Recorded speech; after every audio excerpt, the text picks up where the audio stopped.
तो दोस्तों, hi fi study में आपका स्वागत है। आज हम क्लास 9 के जो ऑप्शन वाले क्वेश्चंस है, एमसीक्यू जो क्वेश्चंस है, उस क्वेश्चंस को सॉल्व करने वाले हैं। आज हम क्लास 9 के चैप्टर 1 के जो एमसीक्यू टाइप क्वेश्चंस है, उसको सॉल्व करने वाले हैं। पिछले वीडियो में हम 10 तक के क्वेश्चंस को सॉल्व करवाए थे। आज हम 11 नंबर से स्टार्ट करते हैं। देखिए 11 नंबर में क्या है, which of the following is a true statement. नीचे 4 स्टेटमेंट दिए गए हैं, उसमें से पूछा गया है कि कौन सा स्टेटमेंट ट्रू है। तो फर्स्ट स्टेटमेंट की बात करते हैं। क्या कहा गया है, sum of two irrational number is an irrational number. दो इरेशनल नंबर का सम इरेशनल ही होता है। क्या ये बात सत्य है? तो देखिए ये बात बिल्कुल सत्य नहीं है। क्यों? क्योंकि एग्जाम्पल के थ्रू देखते हैं हम। एक हम ले लेते हैं रेशनल नंबर √2 और दूसरा हम रेशनल नंबर ले लेते हैं हमारा √3। तो इस हिसाब से क्या होने वाला है, √2 और √3 क्या होने वाला है, √5 होने वाला है।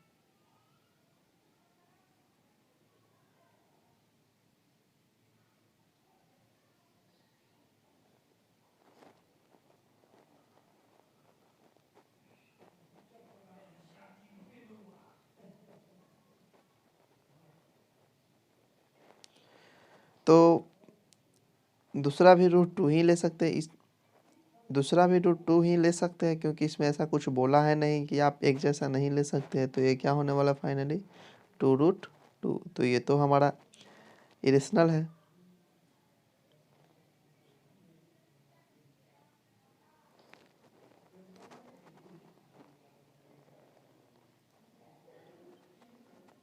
फर्स्ट चेक करते हैं। तो फर्स्ट में the sum of two irrational number is an irrational number.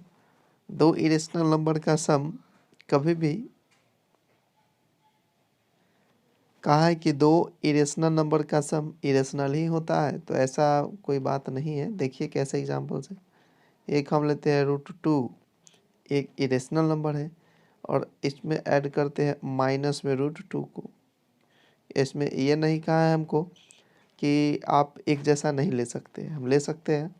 तो ये तो 0 हो जाता है, 0/1 लिख सकते हैं।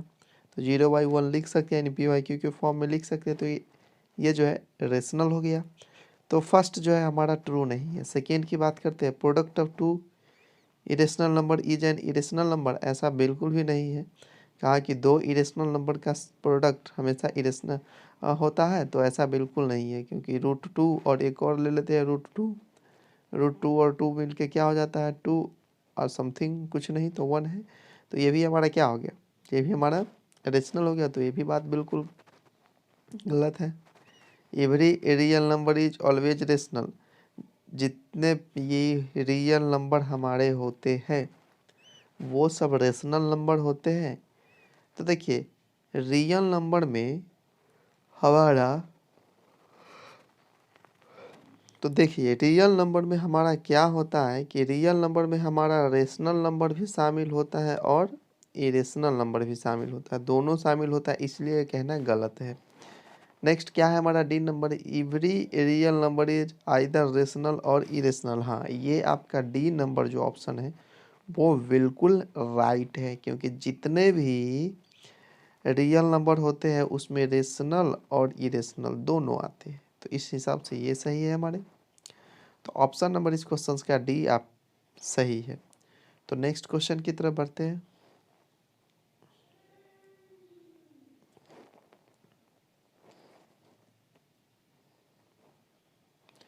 नेक्स्ट 12 नंबर क्वेश्चन देखिए क्या कहता है, which of the following is a true statement. नीचे 4 स्टेटमेंट दिया गया, इसमें से कौन ट्रू है। कहता है पाई एंड 22/7 आर बोथ रेशनल। नहीं, 22/7 रेशनल है बट पाई इरेशनल है। ये बात गलत हो गई।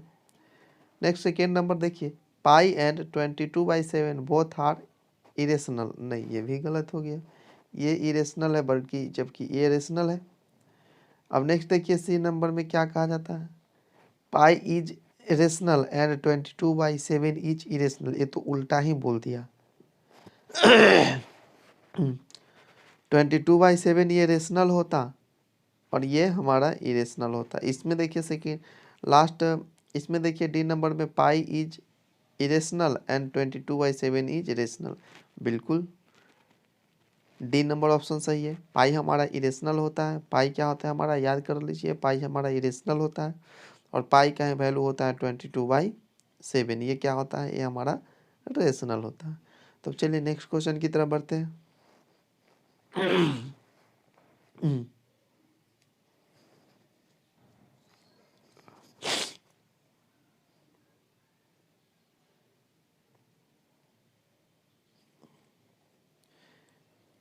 नेक्स्ट देखिए 30 नंबर क्वेश्चन में क्या कहता है, a rational number between √2 and √3 is.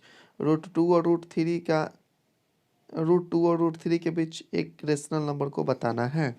तो √2 का वैल्यू क्या होता है 1.41, दो ही डिजिट तक लेते हैं। √3 का वैल्यू क्या होता है 1.73।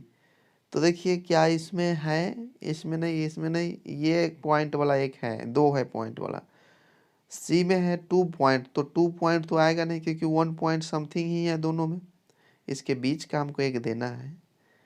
1.5 है तो ये 1.4 है। इसके बाद क्या आ सकता है, इसके बाद आ सकता है ना 1.5, और क्या आ सकता है इसके बाद 1.6 आ सकता है। तो इसमें ऑप्शन में हमारा 1.5 दिया गया है, ऑप्शन में 1.5 है, इसलिए हमारा इसका सही ऑप्शन क्या होगा, डी होगा। कौन सा होगा, डी होगा। 1.5 √3 और √2, 1.5 √2 और √3 के बीच एक रेशनल नंबर है। नेक्स्ट क्वेश्चन की तरफ बढ़ते हैं।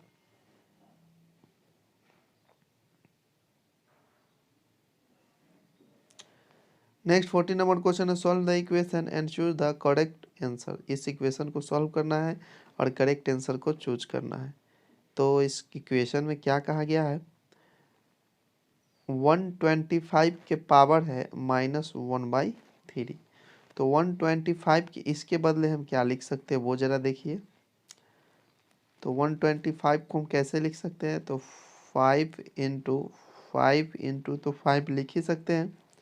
5 5 जा 25, 5 जा 125 हो जाएगा। और इसके पावर दिया गया -1/3। इसके बदले अब क्या लिख सकते हैं, 3 गो है तो एक ही बार में हम लिख देंगे 5 के पावर 3। और पावर के ऊपर पावर होता है तो वो मल्टीप्लाई में हो जाता है, 1/3 हो जाएगा। ये कैंसिल हो जाएगा 3 से 3। अब ये 5 के पावर क्या होने वाला है -1। और आप बहुत अच्छी तरह से जानते हैं कि 5 के पावर -1 का वैल्यू कितना होता है 1/5।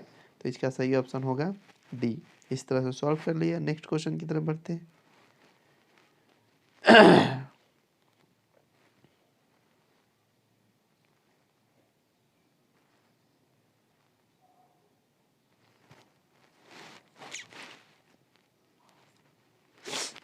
नेक्स्ट 15 नंबर क्वेश्चन में क्या कहा जा रहा है, सॉल्व द इक्वेशन।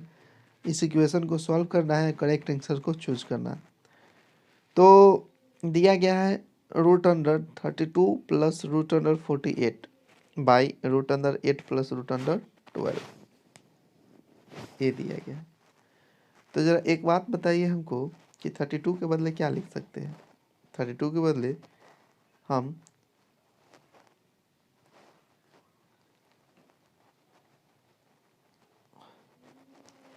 तो जरा एक बात बताइए, ये जो 32 है इसके बदले हम क्या लिख सकते हैं। तो इसके बदले हम लिख सकते हैं ना 16 इंटू 2 लिख सकते हैं।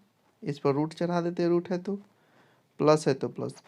48 के बदले क्या लिख सकते हैं, तो 16 इंटू 3 तो लिख सकते हैं, √2, और रूट लगा हुआ तो रूट चढ़ा दिए, डिवाइडेड बाई, तो बाई है तो बाई।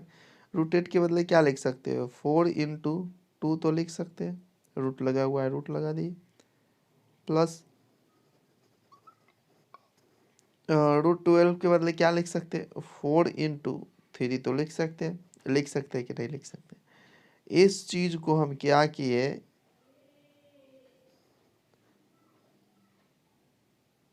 फैक्टर निकाल दिए। इस चीज को हम क्या किए हैं, थोड़ा सिंपल वे में यहाँ पर लिख दिए। अब क्या होगा, अब होगा यह कि 16 के बदले ये जो 16 है इसके बदले हम 4 निकाल सकते हैं। √2 को कुछ नहीं कर सकते, वो बाहर ही अंदर ही रहेगा। प्लस तो प्लस 16 के बदले फिर यहाँ क्या लिख सकते हैं 4, और √3 को नहीं निकाल सकते, √3 का √3 रह जाएगा। नीचे में क्या 4 के बदले 2 निकाल सकते हैं और ये √2 का √2 रह जाएगा। प्लस में 4 के बदले 2 और यहाँ √3 का √3 रह जाएगा। अब आगे बढ़ते हैं हम, तो ये ऊपर वाले में हम 4 कॉमन ले सकते हैं। 4 कॉमन ले लेंगे तो √2 बचेगा और प्लस में √3 बचेगा। नीचे वाले में क्या हो सकता है, तो 2 कॉमन लेकर के और यहाँ पर √2 बचेगा और प्लस में √3। अब ये पूरा से ये पूरा कैंसिल हो जाएगा, ये 2 से ये 4 2 टाइम्स में कैंसिल हो जाएगा, तो फाइनली हमारा क्या आंसर आएगा, 2 आएगा आंसर। तो इस तरह से आज हम 5 क्वेश्चंस को सॉल्व किया है। नेक्स्ट वीडियो में फिर मिलेंगे, तब तक के लिए जय हिंद।